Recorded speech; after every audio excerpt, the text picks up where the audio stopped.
Bonjour et bienvenue à l'émission Vie de foi. Quelle joie de vous avoir avec nous aujourd'hui et quelle joie pour nous de recevoir avec nous l'évangéliste Franck Alexandre. Bonjour, pasteur. Bonjour, pasteur Joël. Merci pour l'invitation. Gloire à Dieu. Merci d'être là avec nous. Nous avons été tellement bénis hier en parlant, en fait, de votre témoignage, en découvrant votre témoignage. Vous nous avez parlé, en fait, comment Dieu vous a touché. Il vous a vraiment révélé sa gloire. Vous êtes devenu un enfant de Dieu et ensuite, vous avez reçu l'appel au ministère. C'était simultané. C'était extraordinaire, comme j'ai dit hier. Vraiment extraordinaire. Notre Dieu est extraordinaire, donc rien de surprenant de la part de l'Éternel. C'est vrai. Mais si vous avez raté l'émission d'hier, vous voulez visiter le site web EMC TV et puis aller en archive sur la page Vie de foi, vraiment découvrir l'émission d'hier parce que c'est vraiment, vraiment particulier. Vous m'avez fait penser à l'apôtre Paul et sa conversion. C'est similaire, sauf vous étiez... Pas sur le dos d'un âne. Je n'avais pas d'arrière-plan judaïque. C'était non plus. Non plus. L'occultisme, les ténèbres. Mais Dieu est tellement bon, il vient nous chercher dans nos ténèbres. Amen. Il est venu dans mes ténèbres. Oui, c'est un lieu de grâce. C'est ça, mais dans le sens aussi, votre appel, votre salut et votre appel au ministère en même temps, c'était vraiment particulier. Très intense. Puis de voir aussi que vous avez été ravis en esprit. Bref, vous voulez revoir l'émission ou la découvrir si vous ne l'avez pas entendue hier, c'était vraiment béni. Aujourd'hui, on va parler en fait de la poursuite de Dieu et de l'intégrité morale, en fait, parce qu'on parle toute cette semaine des 10 secrets, en fait, pour avoir un ministère de puissance. Oui, pour avoir un ministère de puissance, et aussi pour vivre la puissance dans le ministère. J'ai deux passages qui m'ont interpellé dans la parole. Deutéronome 29, 29. Les choses cachées sont à l'Éternel, notre Dieu. Les choses révélées sont à nous et à nos enfants, à perpétuité, afin que nous mettions en pratique les paroles de cette loi. Et Amos 3, 7. Car le Seigneur l'Éternel ne fait rien sans avoir révélé son secret à ses serviteurs, les prophètes. Et nous sommes, avec mon épouse, nous célébrons nos 30 années de prédication, de ministère.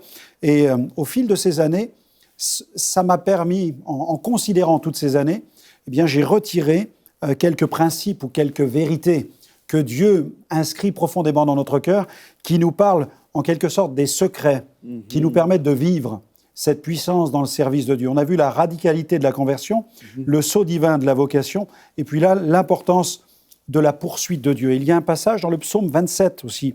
Psaume 27, verset 4, « Je demande à l'Éternel ». Psaume 27, verset 4, « Je demande à l'Éternel une chose que je désire ardemment.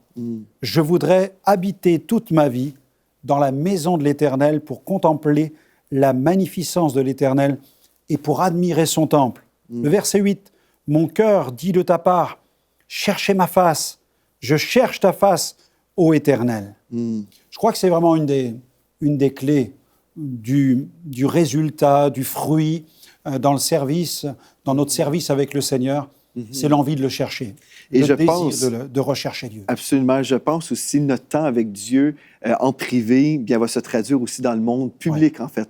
Et puis, des fois, moi, j'aime vraiment être dans la présence de Dieu. Pour moi, c'est vraiment mon endroit préféré. Même au-delà de la télévision, le ministère, des fois, je considérais, Seigneur, si tu m'appelais juste à l'intercession, je serais heureux aussi. Voilà, la prière.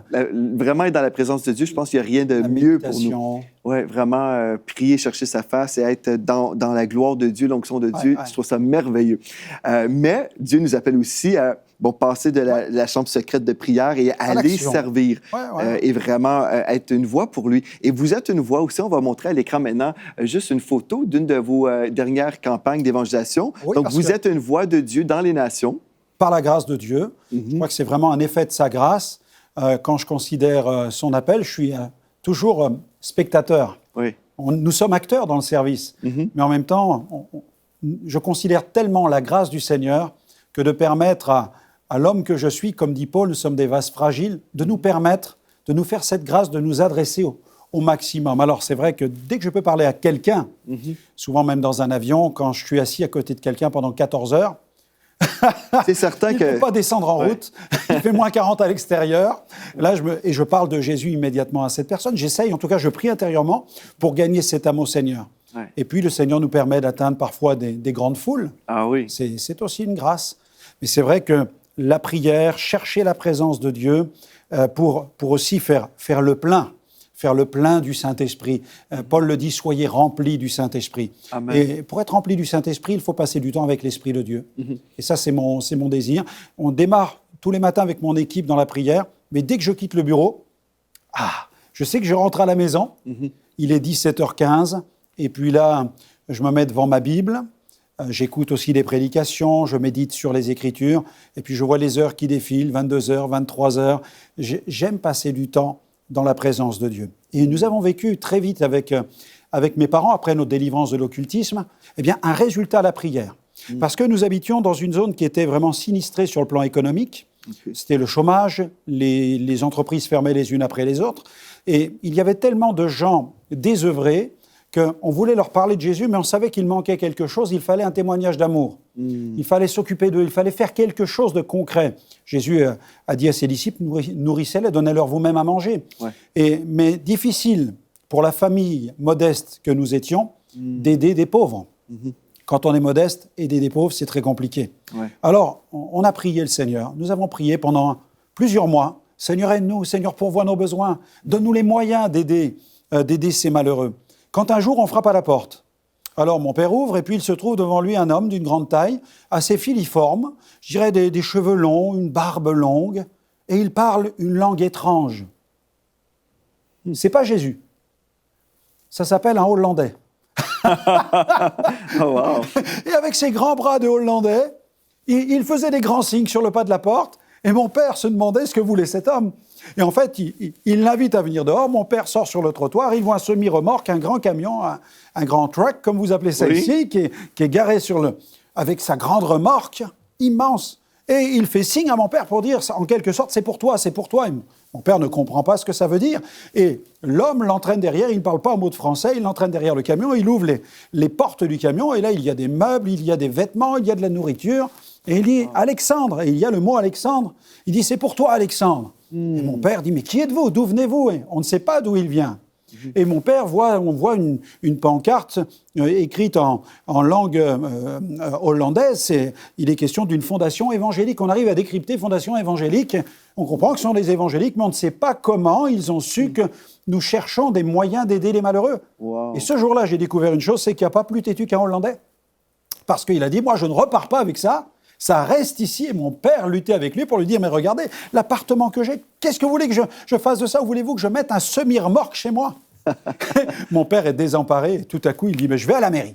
Alors, il court à la mairie, il rencontre un responsable des services techniques, il explique ce qui était en train d'arriver, et puis les services techniques, écoutent tout normalement mon papa, et puis l'homme lui dit, écoutez, nous avons des hangars qui sont vides, on les met à votre disposition. Wow. Nous n'avions que quelques mois de conversion, et nous nous sommes retrouvés à la tête de hangars dans lesquels, pendant plusieurs années, des semi-remorques nous ont livrés avec des meubles et de la nourriture. Et nous avons commencé à évangéliser les pauvres de cette ville pendant plusieurs années. Je rendais témoignage à chacune des personnes qui venaient trouver de l'aide dans cette œuvre sociale. Nous avons démarré, je dirais, notre ministère dans le diaconat, dans le service et dans l'aide aux pauvres et aux malheureux. Et nous avons vu combien le Seigneur a de la compassion pour les pauvres. Mais le résultat de cette abondance et de cette effusion, c'était la poursuite de Dieu. Une chose merveilleuse aussi en vous entendant, vous n'avez pas poursuivi le ministère. Il y a des gens qui poursuivent le micro. Oui, oui. Et vous avez poursuivi le cœur de Dieu et vous avez poursuivi vraiment le Seigneur. Tout simplement. Et c'est ça, si on veut être dans le ministère, en fait, nous pouvons tous exercer le ministère aujourd'hui même, n'est-ce pas?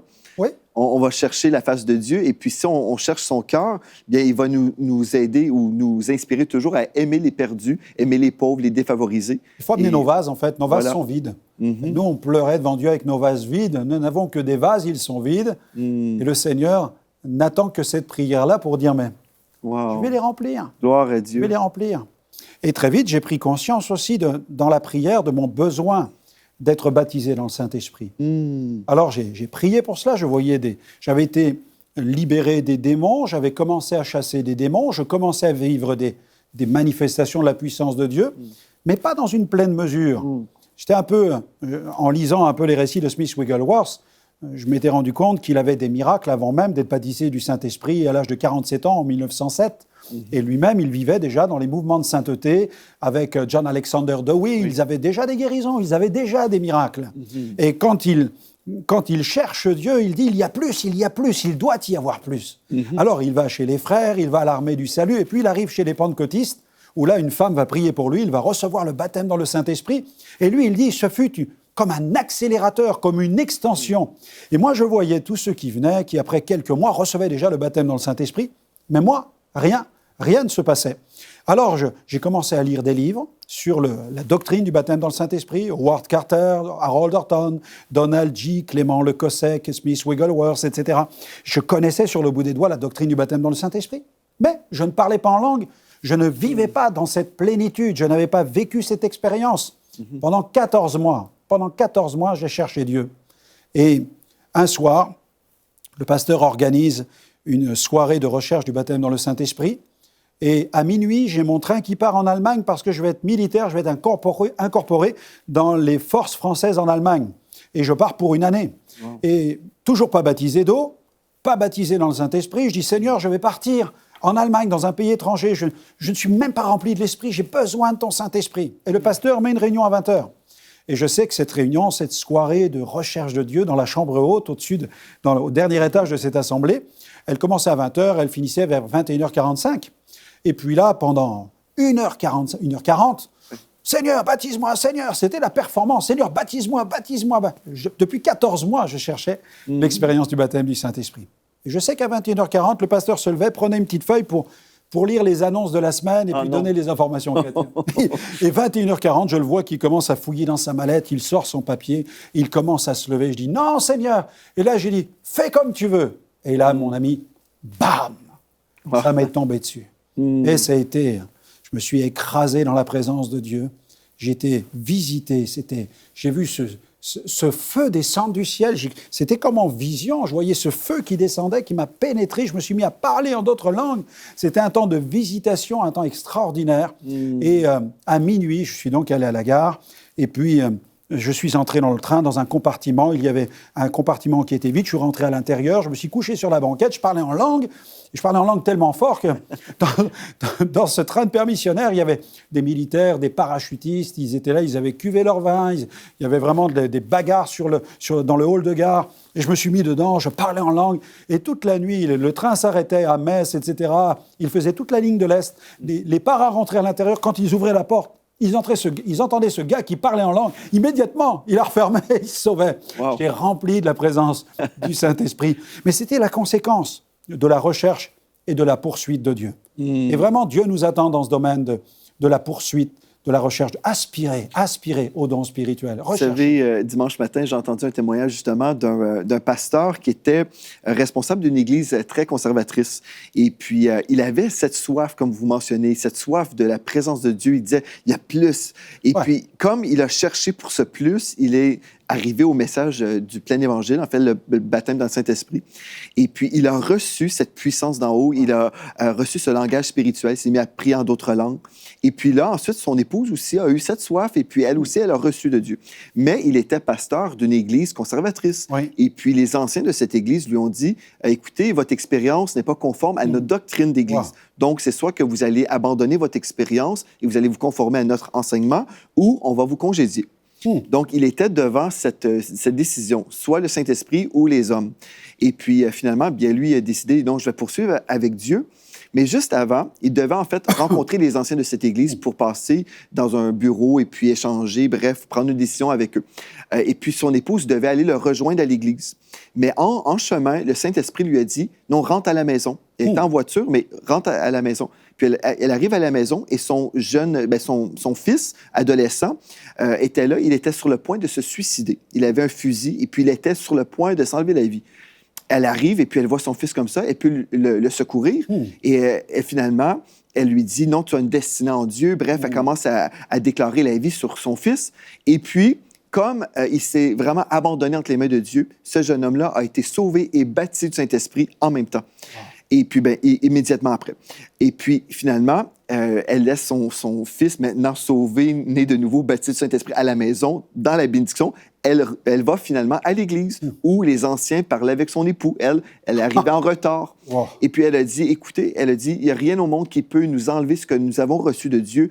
Nous avons reçu le baptême du Saint-Esprit, c'est de Dieu. Et puis c'est la puissance de Dieu. Elle a dit aussi, et en fait, le baptême du Saint-Esprit a sauvé mon fils. Donc, si mon fils est vivant aujourd'hui, c'est grâce à la présence de Dieu qui est venue sur lui.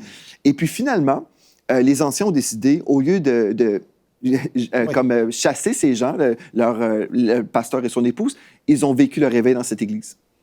Au lieu de chasser le Saint-Esprit et les pasteurs, ils ont dit finalement, c'est vrai ce que vous avez vécu. Et puis, ils ont eu cette soif également. Et le Saint-Esprit a visité cette église. Et puis, voilà, moi, je crois que peu importe la dénomination d'église, je crois que si nous avons soif de Dieu, bien, on doit recevoir la plénitude du Saint-Esprit comme Exactement. vous avez reçu.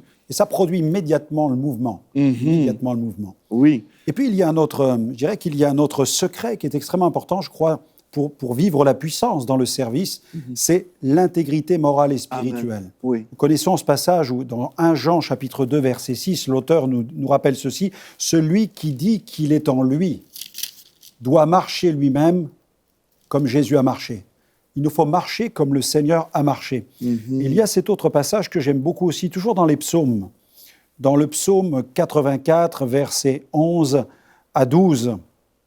Psaume 84, versets 11 à 12. « Mieux vaut un jour dans tes parvis que 1000 ailleurs. Oui. Je préfère me tenir sur le seuil de la maison de mon Dieu plutôt que d'habiter sous les tentes de la méchanceté. » C'est là on voit le lien important entre la poursuite de Dieu et l'intégrité. Il y a vraiment un lien entre les deux. Car l'Éternel Dieu est un soleil et un bouclier. Il est le soleil qui aveugle nos ennemis aussi.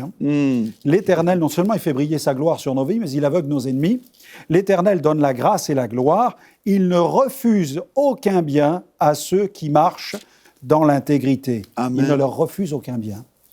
Et la Bible nous parle de ces hommes d'élite qui sont entrés dans la ligne de mire de Satan et qui, malheureusement, sont ces héros qui sont tombés au combat.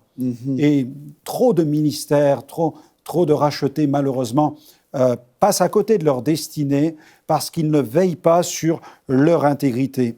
Il y a ce passage de 1 Jean 5, 18, « Nous savons que quiconque est né de Dieu ne pratique pas le péché. » Le texte ne dit pas qu'il ne pêche pas, il nous arrive à tous de pécher. Mais il est question là de la pratique du péché, c'est-à-dire faire du péché vraiment une vie qui s'organise autour du péché. Nous savons que quiconque est né de Dieu ne pratique pas le péché, mais celui qui est né de Dieu se garde lui-même et le malin ne le touche pas. Amen. L'intégrité morale et spirituelle. Il faut vraiment ne donner aucun accès au diable. Et j'ai fait une expérience vraiment, je dirais, douloureuse au Pakistan au cours d'une campagne. C'était à Faisalabad au début des années 2000. Nous avons eu toute une série de campagnes au Pakistan à une certaine époque. C'était à Gujranwala. On avait des foules jusqu'à 10 à 15 000 personnes en un seul service qui venaient écouter l'Évangile. Et au cours de l'une de ces réunions, à la fin de la réunion du soir en plein air, il y avait encore quelques possédés qui se manifestaient, qui étaient à terre, et des conseillers s'occupaient d'eux. Et il y avait une femme qui était très virulente et des responsables nous ont appelés pour venir leur donner un coup de main. Alors avec le pasteur qui avait organisé la campagne, nous sommes allés prier pour cette personne, pour la libérer de cette puissance démoniaque. Et il y avait avec nous un jeune homme qui était un jeune missionnaire en formation. C'était un jeune homme d'Europe du Nord. Mais ce jeune homme avait un problème spirituel. Dire que la veille, je dormais dans une petite case, il y avait une petite lucarne ouverte et j'avais entendu, malgré moi, j'avais entendu une conversation sur la cour entre son formateur, qui était un pasteur pakistanais, et le jeune missionnaire. Et le pasteur pakistanais lui reprochait le soir de sortir et d'aller se promener dans des quartiers qui sont mal famés. Quelqu'un passant en voiture l'avait aperçu. Et donc il l'avait rapporté au pasteur. Et comme ce jeune d'Europe du Nord était grand, blond, aux yeux bleus, le pasteur pakistanais lui avait dit « Mais vous savez que vous risquez d'être kidnappé. Vous ne devez pas marcher tout seul le soir dans les rues de la ville de Lahore. Vous devez rester ici, on vous l'a déjà dit plusieurs fois. » Mais ce jeune missionnaire n'écoutait pas. Et puis là, devant l'estrade, tout à coup, la femme possédée se manifeste et par sa bouche, le démon parle. Cette femme était une villageoise, elle ne parlait pas l'anglais, seulement l'ourdou. Mais quand elle a parlé, elle s'est exprimée dans un anglais très clair. Et elle s'est adressée juste en face de nous au jeune missionnaire pour lui dire, le démon lui a dit « Mais je te connais, je te vois quand tu te promènes le soir dans les quartiers de Lahore et que tu pêches avec les femmes prostituées. » Mon ami, j'ai vu ce jeune missionnaire, tout à coup, on a commandé au démon de se taire, mais c'était trop tard. Il avait libéré cette parole et le missionnaire est tombé à genoux, le jeune missionnaire est tombé à genoux. C'était pour moi une leçon tellement forte, tellement puissante. Mm-hmm. Et ce jeune homme a quitté le ministère suite à cela. Il a quitté le ministère, il est resté au Pakistan, il s'est mis à fumer des cigares et à fréquenter le quartier des prostituées. C'est terrible. La crainte de Dieu va nous garder, n'est-ce pas? C'est ça, ce jeune homme-là n'avait pas la crainte de Dieu. C'est ça. Et vraiment, ceux qui nous écoutent, je veux vraiment les interpeller sur ce domaine de la sainteté. Absolument. On vit à une époque, je dirais, d'hyperpuissance, avec le monde des médias, tout est à la portée de la main, les messages, les exhortations. Nous sommes tous encouragés, exhortés sans cesse, mais la crainte de l'Éternel, c'est le commencement de la sagesse. Amen. Et Dieu nous appelle à vivre dans sa présence, et il dit, il ne refuse aucun bien à ceux qui marchent dans l'intégrité. Amen. Et si nous laissons des failles dans cette cuirasse de la sainteté, l'ennemi, à un moment ou à un autre, nous touchera, et comme il l'a fait avec ce jeune homme, il nous infligera une gifle satanique. Mm-hmm. Il nous faut vraiment nous préserver dans ce domaine. On se souvient du combat de Paul aussi contre les démons. La Bible nous rappelle que les démons connaissaient Jésus, ils savaient qui était Paul. Mm-hmm. Et c'est important, parce que le royaume des ténèbres nous connaît. Et comment nous connaît-il ? Mm-hmm. Est-ce qu'il nous connaît dans cette totale et complète intégrité, ou est-ce qu'il nous voit nous aventurer sur les chemins du péché ? Là, nous sommes littéralement en danger. Et je me souviens d'un appel de notre coordinateur qui vit en Inde. Il m'appelle un jour en urgence en me disant « Franck, il y a une famille hindoue que nous sommes en train de conduire à Jésus, mais leur fille est possédée. Et à chaque fois que je prêche l'Évangile ou que je prie pour elle, les démons se manifestent, mais nous ne parvenons pas à libérer cet enfant. Veux-tu, avec ton équipe, prier, nous aider, vous joindre à nous dans l'intercession ?» Et on a commencé à le faire. Et le lendemain, le téléphone sonne et le coordinateur indien m'appelle et il me dit « Franck, ça y est, le démon est parti. » Je dis « Ah bon, gloire à Dieu, le Seigneur a libéré cet enfant. » Mais il me dit « Sais-tu comment il est parti ? Il est parti et il est sorti en m'injuriant et en me reprochant d'avoir fait appel à toi et à ton équipe. » Il le savait. Wow. Le démon était au courant que ce coordinateur avait fait appel à notre équipe pour intercéder afin que le démon parte.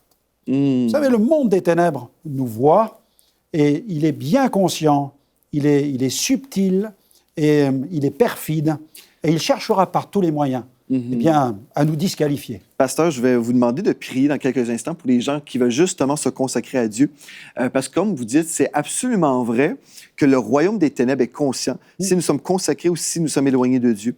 Et récemment, nous, on a démarré à l'Église la prière, en fait, de 7h à 8h chaque jour, 7 jours sur 7 et à 16h. Donc, nous avons 2 heures de prière à tous les jours.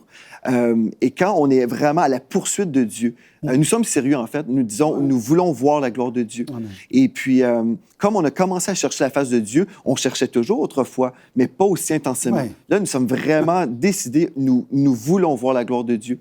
Et puis, ce qui est vraiment spécial, c'est que, en fait, il y avait une jeune femme dans notre église qui a reçu dans son esprit, va dans le stationnement de l'église. Et puis, elle sort dehors, et puis il y avait un homme qui est en train de maudire notre église, qui est en train de lancer des paroles de malédiction contre nous.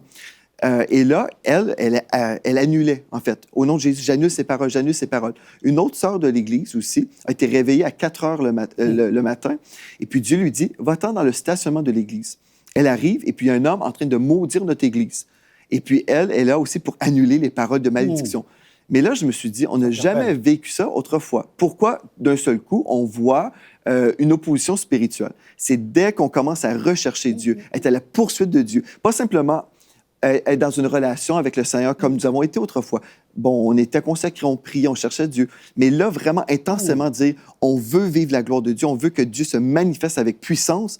Et là, le royaume des ténèbres réalise en fait que ces gens sont sérieux, ils vont nous déranger. Donc, on va les maudire, mais ils ne peuvent pas maudire ce que Dieu a béni, n'est-ce pas? C'est clair. Donc, nous devons être conscients qu'il y a une réalité spirituelle qui est là. L'enchantement, la divination n'ont pas de pouvoir contre l'Église. Exactement. Il faut proclamer et le vivre. C'est ça. Et on n'a pas besoin d'avoir peur, parce que plus grand est celui qui est en nous que celui qui est dans le monde. Mais on doit réaliser que nous sommes dans une guerre spirituelle. Et on réveille l'ennemi. Je me souviens, quand j'étais gamin, on avait un chat qui était un peu fou à la maison. Et quand je dormais sur le fauteuil, le chat dormait à terre. Mais dès que je me réveillais, tout à coup, Il sursautait. Mon réveil le réveillait.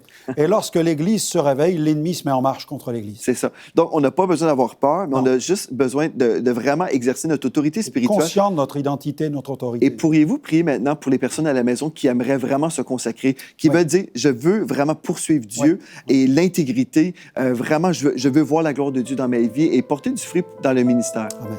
Amen. Seigneur, je prie pour ceux qui sont en train de regarder ce programme en cet instant, qui veulent te servir, mais qui Amen. savent qu'il y a dans leur vie certaines failles que l'ennemi a même commencé à exploiter.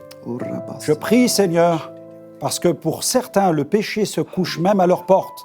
Et je prie, Seigneur, qu'ils prennent maintenant autorité sur ces situations, qu'ils exercent cette autorité d'enfant de Dieu pour sanctifier leur vie. Tu nous dis que tu nous sanctifies, tu nous demandes aussi de nous sanctifier par le moyen de ta parole, par le moyen de la prière, par le moyen de la repentance et du sang précieux de Jésus qui nous purifie de tout péché. Là où vous êtes, priez, proclamez, déclarez que vous avez fait le choix de marcher fidèlement et avec intégrité devant le Dieu des cieux et pour la gloire de Jésus qui est mort sur la croix, pour vos péchés, qui est ressuscité le troisième jour et qui vous a accordé le Saint-Esprit. La Bible dit qu'il donne le Saint-Esprit à ceux qui lui obéissent. Il conserve cette onction sur la vie de ceux qui vivent dans un esprit d'obéissance. Et notre désir, Père Céleste, c'est de t'obéir, c'est de t'honorer, de te glorifier, afin que ta gloire se manifeste au travers de nous. Nous avons prié, nous voulons le déclarer. Tu es le Dieu saint. Et les anges dans le ciel déclarent « Saint, Saint, Saint est le Seigneur ». Et ton Église, c'est l'Église des rachetés qui ont été justifiés, sanctifiés par l'Esprit et par le sang de Jésus-Christ. Amen. Amen. Gloire à Dieu. Il nous reste 1 minute. Pouvez-vous prier pour ceux qui veulent être baptisés du Saint-Esprit? Oui. Je crois que même les secondes qui Amen. restent sont suffisantes. Amen. Là où vous êtes, recevez maintenant l'onction du Saint-Esprit et parlez en langue. Libérez les langues. Laissez l'Esprit vous remplir. Laissez-le vous immerger, laissez-le faire monter du plus profond de votre âme des fleuves, des fleuves, des fleuves. Alléluia. Jésus a dit, des fleuves d'eau vive jailliront de votre sein jusque dans la vie éternelle. Alors vous êtes remplis, remplis, remplis, mais laissez maintenant libérer ces langues et glorifiez-le, même si ce ne sont que quelques balbutiements. La Bible dit que c'est par un peuple au langage barbare qu'il parlera aux nations, et c'est par des lèvres balbutiantes qu'il est glorifié. Et votre langue nouvelle va s'affermir et elle va devenir glorieuse. Soyez baptisés dans le Saint-Esprit, remplis de l'Esprit. Amen. Gloire à Dieu. Merci, merci, merci. Nous avons été bénis vraiment dans cette émission et je crois que vous avez été bénis également. Si vous avez pris cette décision aujourd'hui de poursuivre le Seigneur de tout votre cœur, et je crois que Dieu a entendu la prière de votre cœur. Il va vous aider, il va vous accompagner. Et puis, si vous avez reçu le baptême de l'Esprit aujourd'hui, bien, gloire à Dieu. Vous avez reçu une puissance qui va vous aider vraiment à aller de l'avant dans votre relation avec le Seigneur. Amen. Amen. Donc, on se réjouit aujourd'hui de tout ce que Dieu a fait dans nos vies. Et puis, je crois aujourd'hui, vous avez été bénis. Donc, c'est un rendez-vous demain à ne pas manquer. Merci infiniment et merci à vous d'avoir été là. Merci. D'ici à demain, soyez richement bénis.